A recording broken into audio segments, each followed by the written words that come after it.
160 160 টাকাতে কিনলাম, যদি এটা আমরা 200 টাকায় বিক্রি করি তাহলে আমাদের লাভ হবে কত? 40 টাকা লাভ। কত টাকা লাভ হবে? 40 টাকা। এবার 40 টাকা লাভ হবে। তাহলে কোম্পানি থেকে কি একটা লাভ দিবে না? কোম্পানি থেকে একটা দিবে। কিভাবে দিবে? 160 টাকার অর্ধেক 80 বিপি 15% দিবে প্রথমে। 15% মানে 12 টাকা। 15% মানে কত টাকা? 12 টাকা। সবাই বলেন কত টাকা?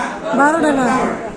আর যদি আমরা ডিলারশিপ থেকে নিই তাহলে আমাদের দিবে 20 টাকা।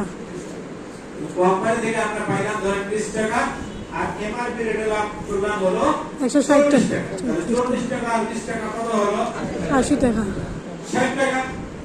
একটা পেস্ট বিক্রি করে যদি আপনি 60 টাকা লাভ করতে পারেন, দিনে যদি 10টা পেস্টও বিক্রি করেন, এভাবে যদি এক মাস বিক্রি করেন, আমি আপনাকে চ্যালেঞ্জ করব কোন টিম বাদ দিয়ে নিজে পেস্ট প্রয়োগ করে নিজেই বিক্রি করলেন, তারপরও 20 থেকে 25 হাজার টাকা ইনকাম করা